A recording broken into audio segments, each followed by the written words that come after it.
Hi all, ACR എക്സാംസിൻ്റെ പുതിയൊരു വീഡിയോയിലേക്ക് എല്ലാവർക്കും സ്വാഗതം.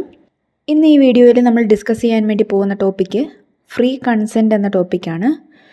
ഫ്രീ കൺസെൻറ്റ് എന്ന ടോപ്പിക്കിൽ coercion, undue influence, fraud, misrepresentation, mistake, ഈ 5 ടേംസും കൂടെ നമ്മൾ എക്സ്പ്ലെയിൻ ചെയ്യുന്നുണ്ട്. പ്രീവിയസ് വീഡിയോയിൽ നമ്മൾ കപ്പാസിറ്റി ടു കോൺട്രാക്റ്റ് ആണ് ഡിസ്കസ് ചെയ്തത്. കാണാത്തവർക്കായിട്ട് വീഡിയോയുടെ ലിങ്ക് ഞാൻ ഡിസ്ക്രിപ്ഷനിൽ കൊടുക്കുന്നുണ്ട്. നമുക്ക് എന്താണ് ഫ്രീ കൺസെൻറ്റ് എന്ന് നോക്കാം. ഫ്രീ കൺസെൻറ്റ് എന്താണെന്ന് പറയുന്നതിന് മുന്നേ എന്താണ് കൺസെൻറ്റ് എന്ന് നോക്കാം. ഒരു കോൺട്രാക്റ്റ് നിലവിൽ വരണമെങ്കിൽ കോൺട്രാക്റ്റിൽ ഏർപ്പെടുന്ന 2 പാർട്ടീസ് തമ്മിൽ കൺസെൻറ്റ് ഉണ്ടായിരിക്കണം.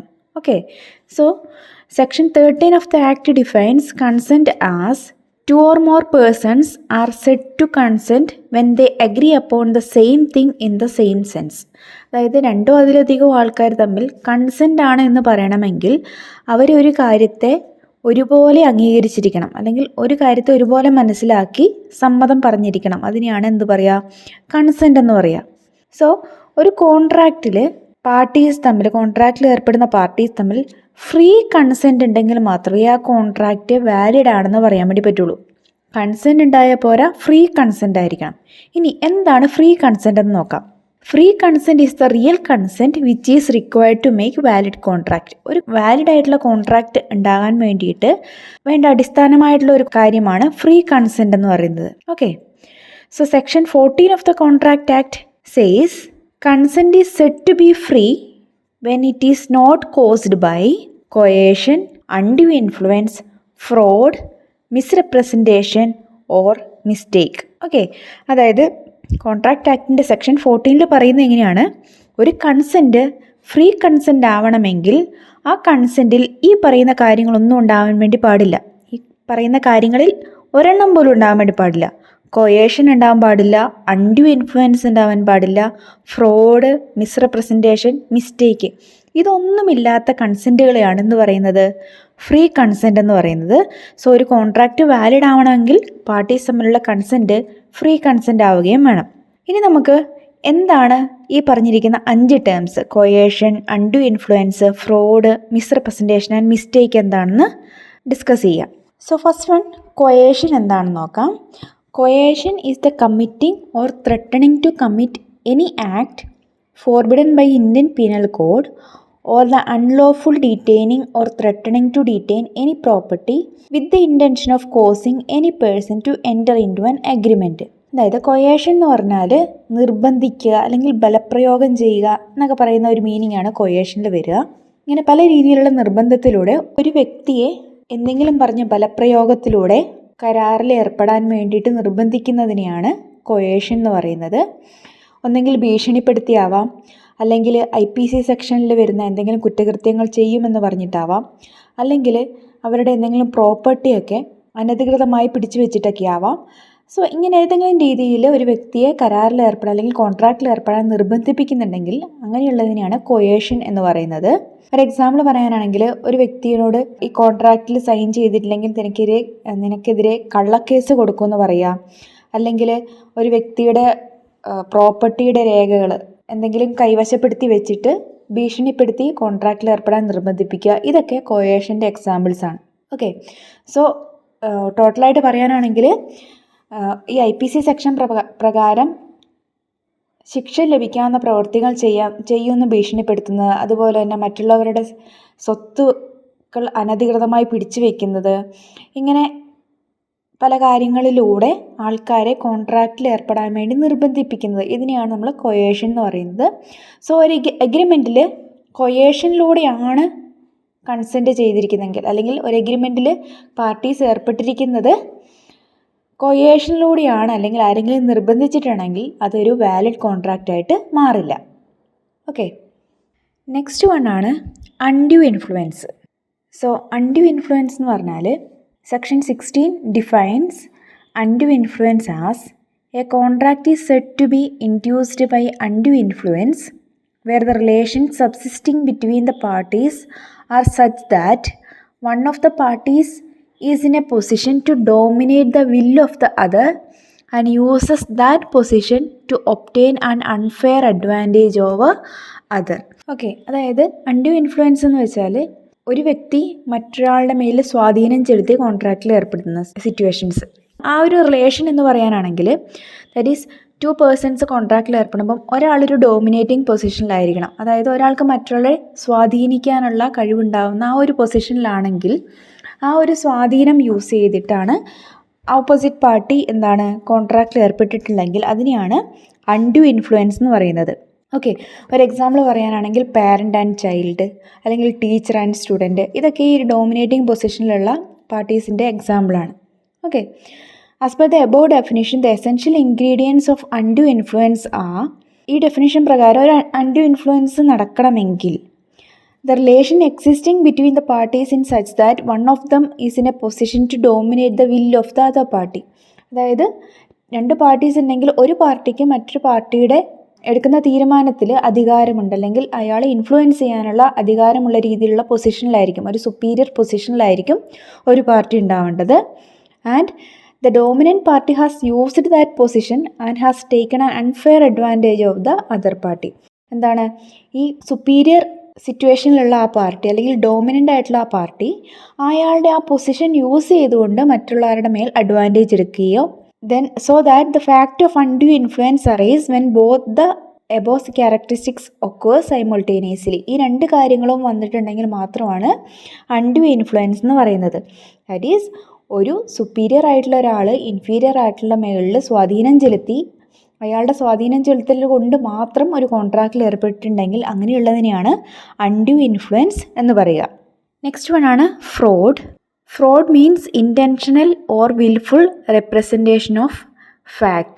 Fraud includes any of the following acts committed by the party to a contract or with his convenience or by his agent with intent to deceive another party or to induce him to enter into a contract. അതായത് ഒരു വ്യക്തിയെ പറ്റിച്ചുകൊണ്ട് അല്ലെങ്കിൽ കബളിപ്പിച്ചുകൊണ്ട് ഒരു കോൺട്രാക്റ്റിൽ ഏർപ്പെടുത്തിക്കുക. അതായത് ഒരു വ്യക്തി കോൺട്രാക്റ്റിൽ ഏർപ്പെടാൻ വേണ്ടിയിട്ട് പല കാര്യങ്ങളും പറഞ്ഞ് പറ്റിക്കുന്നുണ്ടെങ്കിൽ അങ്ങനെ ചെയ്യുന്നതിനെയാണ് എന്ത് പറയുക, ഫ്രോഡ് എന്ന് പറയുക. അപ്പം ഫ്രോഡിൽ മെയിനായിട്ട് വരുന്ന കാര്യങ്ങൾ ഇതൊക്കെയാണ്. ഒന്ന്, ഡെലിബറേറ്റ്ലി സ്റ്റേറ്റിംഗ് ഫാൾസ് ഫാക്ട്സ്, അതായത് ഇല്ലാത്ത കാര്യങ്ങളുണ്ട് എന്ന് പറഞ്ഞ് എന്താ പറയുക, ഓപ്പോസിറ്റ് പാർട്ടീനെ പറഞ്ഞ് വിശ്വസിപ്പിക്കുക, തെറ്റായ കാര്യങ്ങൾ ഉണ്ട് എന്നുള്ള കാര്യം വിശ്വസിപ്പിക്കുക. അതുപോലെ തന്നെ ആക്റ്റീവ്ലി കൺസീലിംഗ് ദ ട്രൂത്ത്, സത്യാവസ്ഥ മറച്ചു വയ്ക്കുക. Then committing any act fitted to deceive, തട്ടിപ്പ് ചെയ്ത പ്രവൃത്തികൾ, തട്ടിപ്പ് രീതിയിലുള്ള പ്രവൃത്തികൾ ചെയ്യുന്നത്.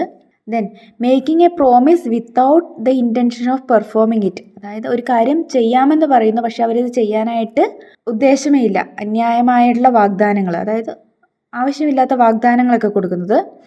ദെൻ ബോധപൂർവം നിയമങ്ങൾ ലംഘിക്കുന്നത്, അറിഞ്ഞുകൊണ്ട് തന്നെ നിയമങ്ങൾ ലംഘിക്കുന്നത്, ഇങ്ങനെയുള്ള കാര്യങ്ങളൊക്കെ ഒരു കോൺട്രാക്റ്റിൽ ഏർപ്പെട്ടിട്ടുണ്ടെങ്കിൽ അതിനെ ഫ്രോഡ് എന്നാണ് പറയുക.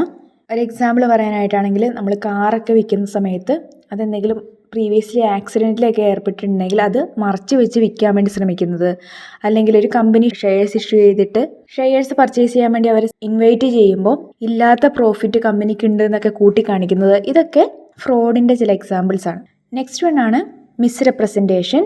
Misrepresentation includes any positive assertion not warranted by the information of the person making it which is not true though he believes it to be true. അതായത് ഒരു കാര്യം ഒരു വ്യക്തി സത്യമാണെന്ന് വിശ്വസിച്ചിട്ട് അത് ഓപ്പോസിറ്റ് പാർട്ടിയോട് പറഞ്ഞ് കോൺട്രാക്റ്റിൽ ഏർപ്പെടുന്നു, പക്ഷേ അത് ആക്ച്വലി അങ്ങനെയുള്ള കാര്യമായിരുന്നില്ല. പക്ഷേ ഈ പറഞ്ഞ വ്യക്തിയും വിചാരിച്ചിരിക്കുന്ന എന്താണ്, ഇതാണ് സത്യമെന്ന് വിചാരിച്ചിട്ടാണ്. ഓക്കെ, സോ അങ്ങനെയുള്ള ഫാൾസ് ആയിട്ടുള്ള കാര്യങ്ങൾ ഓപ്പോസിറ്റ് ആളെ അറിയിക്കുന്നതിനെയാണ് എന്ത് പറയുക, മിസ്റെപ്രസെൻറ്റേഷൻ എന്ന് പറയുന്നത്. ഇത് ശരിക്കും ഒരു തെറ്റിദ്ധാരണ വരുന്നതാണ്, അതൊരിക്കലും മറ്റൊരു വ്യക്തിനെ പറ്റിക്കണം എന്നുള്ള ഉദ്ദേശത്തോടെ കൂടെ ചെയ്യുന്നതല്ല. അങ്ങനെ വരുന്ന തെറ്റായ അവതരണങ്ങളെയാണ് മിസ്റെപ്രസെൻറ്റേഷൻ എന്ന് പറയുന്നത്. മിസ്റെപ്രസെൻറ്റേഷൻ വരാനുള്ള situations giving incorrect information believing it to be true, അതായത് ശരിയാണെന്ന് വിശ്വസിച്ച് തെറ്റായ കാര്യങ്ങൾ പറയുക. Then presenting facts in a misleading way without intent to deceive, അതായത് തെറ്റായ രീതി ഉപയോഗിച്ചിട്ട് ഒരു കാര്യം പറയുക. അതായത് നമ്മളൊരു കാര്യം പറയുമ്പോൾ അതിലെ പൂർണ്ണമായ കാര്യങ്ങൾ പറയാതെ ചില കാര്യങ്ങൾ മറച്ചു വെച്ച് പറയുന്നു. പക്ഷേ ഈ മറച്ചു വെക്കുന്നത് അറിഞ്ഞുകൊണ്ട് മറച്ചു വയ്ക്കുന്നതല്ല, ബോധപൂർവ്വം മറച്ചു വയ്ക്കുന്ന സിറ്റുവേഷൻ അല്ല. Then omission of facts when there is a duty to disclose them, നിയമപരമായ ചില കാര്യങ്ങളൊക്കെ വെളിപ്പെടുത്തേണ്ടതായിട്ടുണ്ട്, എന്നാൽ അത് വെളിപ്പെടുത്താതെ മറച്ചു വയ്ക്കുന്നത്, അതും ബോധപൂർവ്വം മറച്ചു വയ്ക്കുന്നതല്ല, സിറ്റുവേഷനിൽ അറിയാതെ മറച്ച് വെക്കപ്പെടുന്ന സിറ്റുവേഷൻസ്, ഇങ്ങനെയുള്ള സിറ്റുവേഷൻസിനെയൊക്കെയാണ് മിസ്റെപ്രസെൻറ്റേഷൻ എന്ന് പറയുന്നത്. ഒരു എക്സാമ്പിൾ പറയാനാണെങ്കിൽ, ഒരു കമ്പനി അവരുടെ ലാഭം 10 ലക്ഷം രൂപയാണെന്ന് പറയുന്നു. ഓക്കെ, അവരറിയാതെ പറഞ്ഞു പോകുന്നതാണ്. പക്ഷേ ആക്ച്വലി അതിൻ്റെ ലാഭം എന്ന് പറയുന്നത് 5 lakh rupees മാത്രമേ ഉണ്ടായിരുന്നുള്ളൂ. ഓക്കെ, അല്ലെങ്കിൽ ഒരാളൊരു കാറ് വിൽക്കാൻ വേണ്ടിയിട്ട് കൊടുക്കുകയാണ്. അയാൾ നോക്കുമ്പോൾ കാറ് പെർഫെക്റ്റ്ലി ഫൈനാണ്, ഓടിക്കുമ്പോഴൊന്നും കുഴപ്പമില്ല, അതുകൊണ്ട് തന്നെ ഈ കാറിന് ഒരു കുഴപ്പമില്ല എന്ന് പറഞ്ഞ് വിൽക്കുന്നു. എന്നാൽ ആക്ച്വലി അതിൻ്റെ എൻജിന് ചെറിയ മിസ്റ്റേക്ക് ഉണ്ടായിരുന്നു, അത് വിറ്റയാൾ അറിയാതിരുന്നതാണ്. സോ ഇങ്ങനെയുള്ളതൊക്കെയാണ് മിസ്റെപ്രസെൻറ്റേഷൻ്റെ ചില എക്സാമ്പിൾസ് എന്ന് പറയുന്നത്. ഒരു ലീഗൽ എഫക്റ്റിൽ പറയാനാണെങ്കിൽ മിസ്റെപ്രസെൻറ്റേഷൻ വന്നു കഴിഞ്ഞാൽ കരാർ വോയിഡബിൾ കരാറാവാം. അതായത് ഓപ്പോസിറ്റ് പാർട്ടിക്ക് വേണമെങ്കിൽ കരാർ കോൺട്രാക്റ്റ് ക്യാൻസൽ ചെയ്യാം, അല്ലെങ്കിൽ വന്നിരിക്കുന്ന നഷ്ടത്തിനുള്ള നഷ്ടപരിഹാരം ആവശ്യപ്പെടാം. ഓക്കെ, ഇതാണ് മിസ്റെപ്രസെൻറ്റേഷൻ എന്ന് പറഞ്ഞാൽ. ആൻഡ് ലാസ്റ്റ് വൺ ആണ് മിസ്റ്റേക്ക്. മിസ്റ്റേക്ക് എന്ന് പറഞ്ഞാൽ തെറ്റുകൾ. Okay, a mistake is in contract law occurs when one or both parties are under a misunderstanding about a fact essential to the agreement. ഒരു എഗ്രിമെൻറ്റിന് essential ആയിട്ടുള്ള അല്ലെങ്കിൽ important ആയിട്ടുള്ള ഒരു കാര്യത്തെപ്പറ്റി കോൺട്രാക്റ്റിൽ ഏർപ്പെടുന്ന ഒരു പാർട്ടിയോ അല്ലെങ്കിൽ 2 പാർട്ടികൾക്കോ തെറ്റായ ധാരണകൾ ഉണ്ടാവുന്നതിനെയാണ് എന്ത് പറയുന്നത്, മിസ്റ്റേക്ക് എന്ന് പറയുന്നത്. സോ ഇങ്ങനെ മിസ്റ്റേക്ക് വന്നു കഴിഞ്ഞാൽ ചില കേസസിൽ കരാറ് അല്ലെങ്കിൽ കോൺട്രാക്ട്സ് വോയിഡ് കോൺട്രാക്ട്സ് ആയി മാറും. സോ മിസ്റ്റേക്സ് 2 തരത്തിലുണ്ട്. That is unilateral mistake and bilateral mistake. അതായത് 2 പാർട്ടീസ് കോൺട്രാക്റ്റിൽ ഏർപ്പെടുമ്പോൾ ആർക്കൊക്കെയാണ് തെറ്റ് സംഭവിക്കുന്നതെന്ന് വെച്ചിട്ടാണ് യൂണിലാറ്ററൽ ആൻഡ് ബൈലാറ്ററൽ മിസ്റ്റേക്ക് എന്ന് പറയുന്നത്. യൂണിലാറ്ററൽ മിസ്റ്റേക്ക് എന്ന് പറഞ്ഞാൽ ആ തെറ്റ് അല്ലെങ്കിൽ ആ ഒരു മിസ്റ്റേക്ക് ഒരാളെ മാത്രമാണ് എഫക്റ്റ് ചെയ്യുക. നോർമലി ആ കോൺട്രാക്റ്റിൻ്റെ വാലിഡിറ്റിനെ അത് എഫക്റ്റ് ചെയ്യാറില്ല. ഓക്കെ, പക്ഷേ അത് കോൺട്രാക്റ്റിൻ്റെ ഏറ്റവും ബേസിക് ആയിട്ടുള്ള ഒരു എലമെൻ്റ് ആണെങ്കിൽ അല്ലെങ്കിൽ ഏറ്റവും കോറായിട്ടുള്ള എലമെൻ്റ് ആണെങ്കിൽ ആ കോൺട്രാക്റ്റ് വാലിഡ് ആവില്ല. ഒരു എക്സാമ്പിൾ പറയുമ്പം ഒരു 2 പാർട്ടീസ് തമ്മിൽ കോൺട്രാക്റ്റിൽ ഏർപ്പെടുന്നു. അവർ അതിൽ എഴുതിയിരിക്കുന്ന എമൗണ്ട് 5 lakh rupees പകരം 50,000 എന്ന് പറഞ്ഞ എമൗണ്ടാണ് എഴുതിയിരിക്കുന്നത്. ഒരാളുടെ ഭാഗത്തു നിന്ന് വരുന്ന മിസ്റ്റേക്കാണ്, പക്ഷേ അത് ആ കോൺട്രാക്റ്റിനെ മുഴുവനായിട്ട് അഫക്റ്റ് ചെയ്യും. അങ്ങനെ വന്നിട്ടുണ്ടെങ്കിൽ ആ കോൺട്രാക്റ്റ് വാലിഡ് ആവില്ല. ദെൻ ബൈലാറ്ററൽ മിസ്റ്റേക്ക് 2 പാർട്ടികൾക്കും തെറ്റുപറ്റുന്നത്. ഓക്കെ, 2 പാർട്ടികളും അറിയാതെ തെറ്റ് സംഭവിക്കുന്നത്, അതാണ് ബൈലാറ്ററൽ മിസ്റ്റേക്ക് എന്ന് പറയുന്നത്. Okay, for example, A agreed to purchase B's motor car which was lying in B's garage. അതായത് ബിയുടെ ഗാരേജിലുള്ള ഒരു മോട്ടോ കാറ് എ വാങ്ങാമെന്ന് അഗ്രിമെൻ്റ് ഏർപ്പെടുന്നു. എന്നാൽ ഈ എയും ബിയും അറിയാതെ കാറ് അവിടുന്ന് മോഷണം പോയിട്ടുണ്ടായിരുന്നു. ഓക്കെ, സോ അവർ കോൺട്രാക്റ്റിൽ ഏർപ്പെട്ട സമയത്ത് 2 പേരുടെയും വിശ്വാസപ്രകാരം അത് ഗാരേജിലുണ്ട് എന്നാണ്. എന്നാൽ ആക്ച്വലി ആ ഒരു കാർ അവിടെ ഇല്ല. ഓക്കെ, ഇങ്ങനെയുള്ള മിസ്റ്റേക്കുകളാണ് ബൈലാറ്ററൽ മിസ്റ്റേക്ക് എന്ന് പറയുന്നത്. സോ ബൈലാറ്ററൽ മിസ്റ്റേക്ക് എപ്പോഴും വാലിഡ് ആയിരിക്കില്ല. ദെൻ അനദർ ക്ലാസിഫിക്കേഷൻ എന്ന് പറയുന്നത് മിസ്റ്റേക്ക് ഓഫ് ലോയും മിസ്റ്റേക്ക് ഓഫ് ഫാക്റ്റുമാണ്. ഓക്കെ, നിയമപരമായ മിസ്റ്റേക്കുകളും വസ്തുതാപരമായ മിസ്റ്റേക്കുകളും. ഓക്കെ, മിസ്റ്റേക്ക് ഓഫ് ലോ എന്ന് പറയുമ്പോൾ 2 രീതിയിലുണ്ട്. മിസ്റ്റേക്ക് ഓഫ് ഇന്ത്യൻ ലോയും ഉണ്ട്, മിസ്റ്റേക്ക് ഓഫ് ഫോറിൻ ലോയും ഉണ്ട്. ഇപ്പോൾ ഒരു കോൺട്രാക്റ്റിൽ ഏർപ്പെടുന്ന സമയത്ത് ഇന്ത്യൻ നിയമത്തിൽ വരുന്ന തെറ്റുകൾ, so mistake of Indian law വന്നിട്ടുണ്ടെങ്കിൽ ഇന്ത്യൻ കോൺട്രാക്റ്റ് ആക്ട് പ്രകാരം പറയുന്നത് അത് വാലിഡ് കോൺട്രാക്റ്റ് തന്നെയായിരിക്കും. സോ അതിൽ വരുന്ന കോൺസിക്വൻസസ് ആരുടെ ഭാഗത്തു നിന്നുള്ള മിസ്റ്റേക്കാണോ അവർ തന്നെ സഫർ ചെയ്യുക എന്നുള്ളതാണ്. കാരണം ഒരു ഇന്ത്യൻ സിറ്റിസൺ എന്നുള്ള നിലയിലേക്ക് ഇന്ത്യൻ ലോ അറിഞ്ഞിരിക്കേണ്ടത് എല്ലാവരുടെയും ഉത്തരവാദിത്തമാണ്. എന്നാൽ മിസ്റ്റേക്ക് ഓഫ് ഫോറിൻ ലോ വന്നിട്ടുണ്ടെങ്കിൽ അത് ഒരു വാലിഡ് കോൺട്രാക്റ്റ് ആവില്ല, കോൺട്രാക്റ്റ് വിൽ ബി വോയിഡ് ആയിരിക്കും. Then mistake of fact is relating to the main essential facts about the agreement. ആ അഗ്രിമെൻറ്റുള്ള എസെൻഷ്യൽ ആയിട്ടുള്ള ഫാക്റ്റിൽ വരുന്ന മിസ്റ്റേക്കാണ് മിസ്റ്റേക്ക് ഓഫ് ഫാക്റ്റ് എന്ന് പറയുന്നത്. ഓക്കെ, സോ ഇത്രയാണ് മിസ്റ്റേക്കിനെ കുറിച്ച് പറയാനുള്ളത്. അതുപോലെ തന്നെ ഫ്രീ കൺസെൻറ്റിനെ കുറിച്ചിട്ടും നമ്മൾ ഓൾമോസ്റ്റ് പറഞ്ഞു കഴിഞ്ഞു. അപ്പോൾ ഫ്രീ കൺസെൻറ്റ് എന്ന് പറഞ്ഞിട്ടുണ്ടെങ്കിൽ ഒരു കോൺട്രാക്റ്റിൽ ഏർപ്പെടുമ്പോൾ 2 പാർട്ടീസും തുല്യ സമ്മതപ്രകാരം അല്ലെങ്കിൽ മ്യൂച്വലി 2 പേരും ഒരേ രീതിയിൽ കൺസെൻറ്റോടു കൂടിയായിരിക്കണം, ഫ്രീ കൺസെൻറ്റോടു കൂടിയായിരിക്കണം കോൺട്രാക്റ്റിൽ ഏർപ്പെട്ടിട്ടുണ്ടാവേണ്ടത്. ദെൻ ഫ്രീ കൺസെൻറ്റ് എന്ന് പറഞ്ഞിട്ടുണ്ടെങ്കിൽ ആ കൺസെൻറ്റിൽ നമ്മളിപ്പോൾ ഡിസ്കസ് ചെയ്ത ഈ 5 കാര്യങ്ങളിൽ ഒന്നുപോലും ഉണ്ടാവാൻ വേണ്ടി പാടില്ല. That is കൊയേഷൻ, undue influence, fraud, misrepresentation, mistake. ഇതൊന്നും വരാത്ത കൺസെൻറ്റുകളെയാണ് ഫ്രീ കൺസെൻറ്റ് എന്ന് പറയുക. ഇപ്പോൾ ഒരു കോൺട്രാക്റ്റിൽ രണ്ട് പാർട്ടികളും ഫ്രീ കൺസെൻറ്റോട് കൂടിയാണ് വരുന്നുണ്ട് എങ്കിൽ മാത്രമാണ് ആ കോൺട്രാക്റ്റ് വാലിഡ് ആവുക. അല്ലാത്ത കോൺട്രാക്റ്റൊക്കെ വോയിഡ് കോൺട്രാക്ട്സ് ആയിരിക്കും.